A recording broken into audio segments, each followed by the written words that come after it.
오늘 해볼 이야기는 테슬라의 인생과 테슬라와 에디슨의 갈등입니다.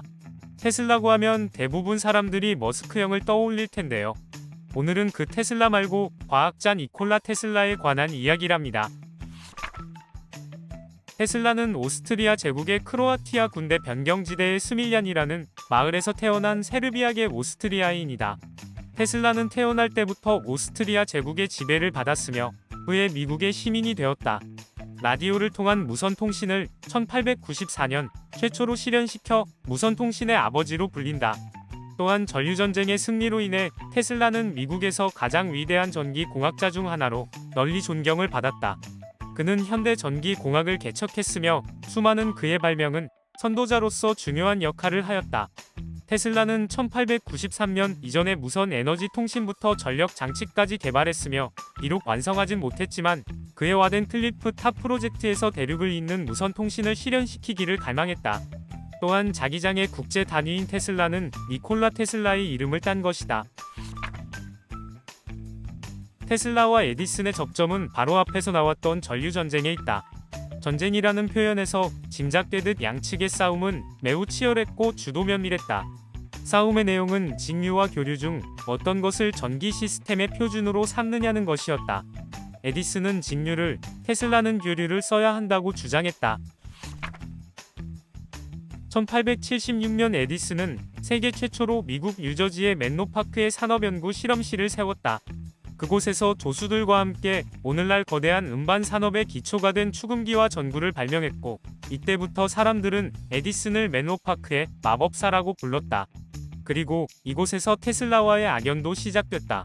테슬라는 에디슨과 달리 어릴 때부터 물리, 수학, 음악, 언어 등 거의 모든 분야에서 천재성을 보였다. 발명을 할 때도 먼저 정확한 이론을 바탕으로 계획서를 작성한 뒤 이를 진행했고 시행착오를 거의 겪지 않았다. 테슬라는 대학을 졸업한 뒤 프랑스 파리로 향했다. 테슬라는 그곳에서 에디슨의 유럽 자회사에서 근무하며 이름을 날렸다. 어릴 적부터 신동으로 불린 그의 실력은 본사에까지 알려졌고 1884년 6월 테슬라는 미국 에디슨 연구소의 연구원으로 뽑혔다. 이때만 해도 두 사람이 전류전쟁을 벌이게 될 줄은 아무도 몰랐다. 하지만 얼마 지나지 않아 둘의 관계는 틀어졌다.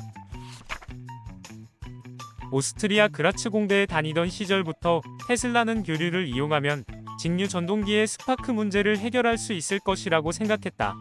그는 대학을 졸업하고 부다페스트 전신국에서 근무하면서 대학 시절의 막연한 생각을 실제로 이룰 수 있는 방법을 실행에 옮겼다.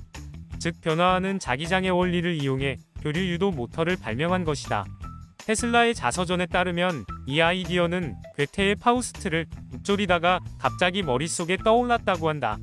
테슬라는 1882년 파리 에디슨 전화회사로 옮겼을 때 평소 생각만 해오던 모터를 제작해볼 수 있었다.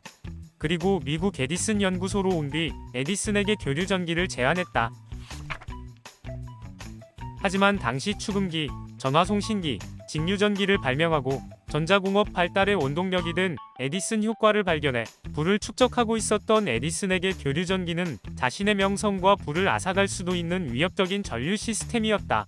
테슬라는 직류전기가 일반인이 쓰기에 비싸서 전기의 대중화가 어렵다는 점을 들어 교류전기로 바꾸자고 제안했지만 이미 직류전기 시스템에 많은 투자를 한 에디슨은 테슬라의 제안을 단칼에 거절했다.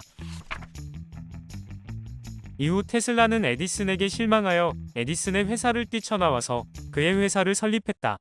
그리고 1887년 교류 시스템에 필요한 발전기, 모터, 변압기를 모두 만들어내는 데 성공했다. 테슬라는 테슬라 코일이라는 세계 최초의 교류 전기 모터의 특허를 획득한 발명가로 역사에 기록됐다. 그 뒤 테슬라의 교류 시스템은 조지 웨스팅하우스의 투자로 한층 발전했고 이를 계기로 직류 시스템을 고집한 에디슨과의 전류전쟁이 본격적으로 불붙었다.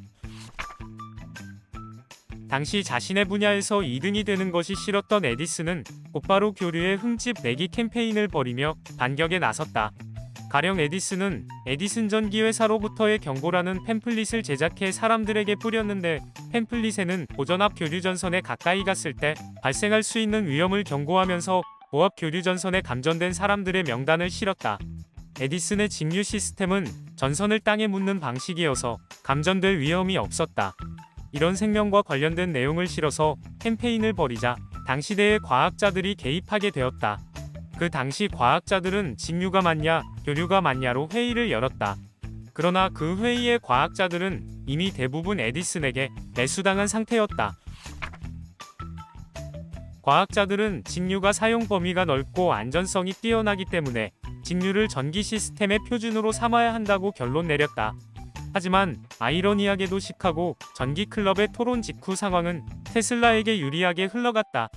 프랑스 기업이 구리 시장을 장악하면서 구리 가격이 3배나 껑충 뛰었는데 직류 방식은 전기를 굵은 구리선에 보내야 하는 반면 교류 방식에서는 구리선이 가늘어도 됐기 때문이다.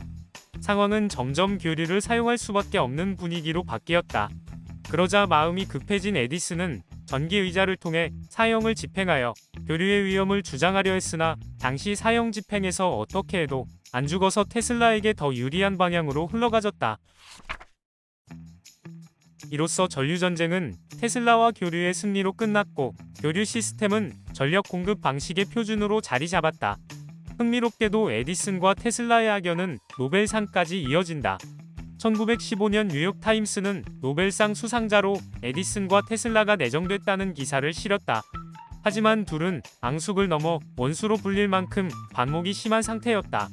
기사가 나간 이후 에디슨과 테슬라는 공동 수상을 거부할 것이라는 얘기가 돌았고 그의 노벨상은 다른 사람에게 돌아갔다. 게다가 1908년 노벨 물리학상을 수상한 가브리엘 리프만은 최초로 컬러 사진을 만들어 노벨상을 받았는데 이게 오늘날 컬러 사진의 원리와 전혀 다른 바람에 노벨위원회는 이후 발명에 대해서는 수상을 꺼리게 됐다. 발명가인 에디슨이 노벨상을 받지 못한 데는 이런 점도 작용했다는 해석이 있다. 말년에 에디슨은 테슬라와 사이가 틀어진 것을 후회하며 그를 존중하지 않았던 점을 뉘우쳤다고 한다. 테슬라는 뛰어난 천재였지만 특이한 성격으로 평생 독신으로 살며 1943년 뉴욕의 한 호텔에서 빚에 시달리다 쓸쓸히 숨을 거뒀다. 에디슨은 당대의 화려한 삶을 누렸지만 테슬라는 죽은 뒤에야 세상의 인정을 받았다. 오늘날 자기장의 세기를 나타내는 단위로 테슬라의 이름을 딴 테슬라를 쓰는 것도 테슬라의 천재성을 기리기 위한 것이라고 할 수 있다.